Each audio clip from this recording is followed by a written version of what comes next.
Christus nga kung it tuzuyu tenaute uni isim lungdam nalai sang to ina mate alien som nile tum aneo som nile sagi panna som tum le ni la chang he ni lai sanu tum ton ina itena bang kimute hiam chile to pai suina lai siang ro siam te le farise te amo sang na tu mo hi Ilai sano siam te le farise te tu pai suna bang chi gen hiam chi le mi hoi hakinei kem te china min na voi vek tham loina bang na chi lai hiam chi le no te na yim na thuak ti mo hi tu pai suna bang hangina amau te hi bang in chi hiam Bahangyam chile apolam elom na pi in asunga misigu le nin ku huai hem pe adim akanga ki zut han te to na ki bang hi sina to pai sina na gen hi uten autte leitung ye tak changin leitung na te sunga tuhun tiak diak tak changin na atu akechi tampi takomi ahoi tampi ma bangin na ahoi lo na tampi takoma to ahoi na te to aki bangina ahoi bangina ahoi bang da ni na aki bol tom na zo tampi takomi toy manina i iet pakina apotham iet pakina ahoi mama to aki bathang atak takina ahoi lo na tampi tak na om the hi tama bangina mi hing te zong apotham ye tak changina ahoi mama to akibat hangin asung lama ahoi lo mi tampi tak om the hi apolam ye tak changina dik le kilom thusiam le kilom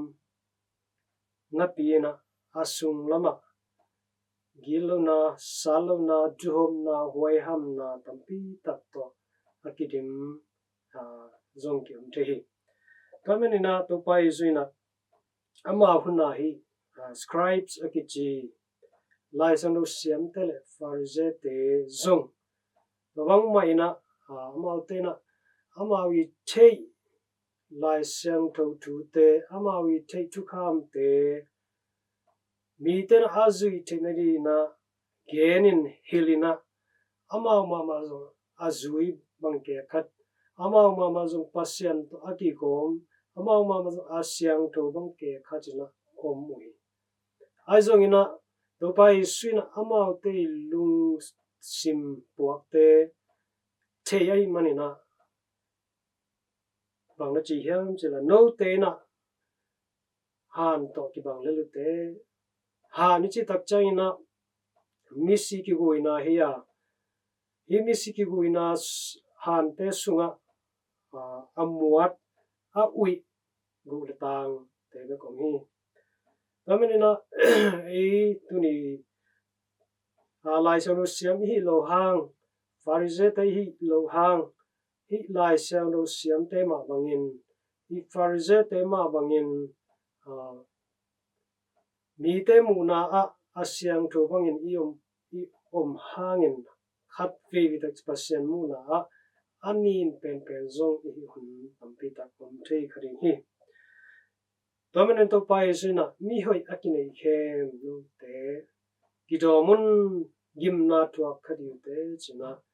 tunina ite tadi pia hi utena te mi sano Augustine na pangchi ham chile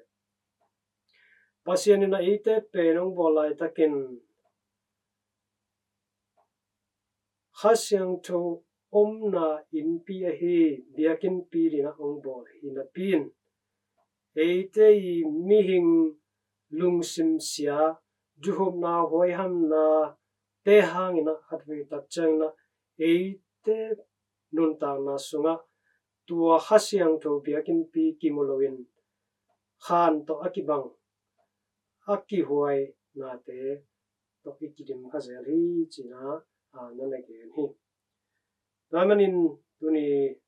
ite khachena lungai ni to pai suina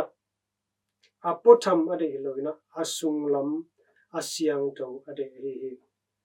no taina kuang sopina apolam na sian sakuhang asunga nin tampi takna omle tuana sian sangnau ba thaman bang diam china ongge hi ramena e christian nun ta na utena te pasianina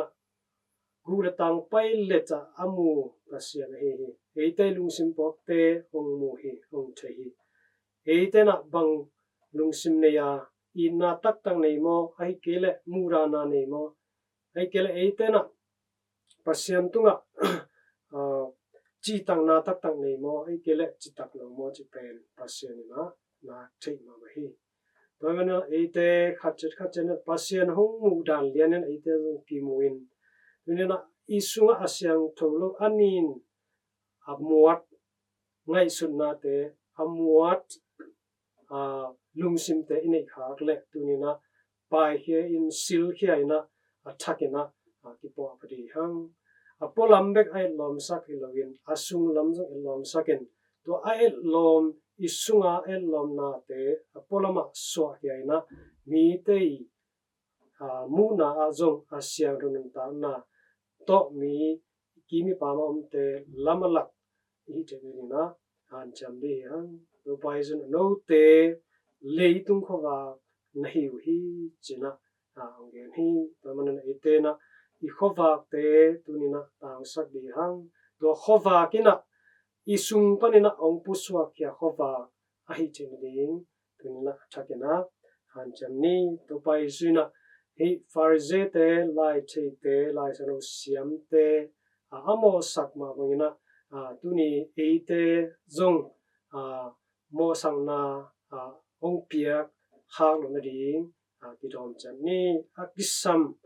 chupa happy na te pa pasyan kya ngen khawina thala chamni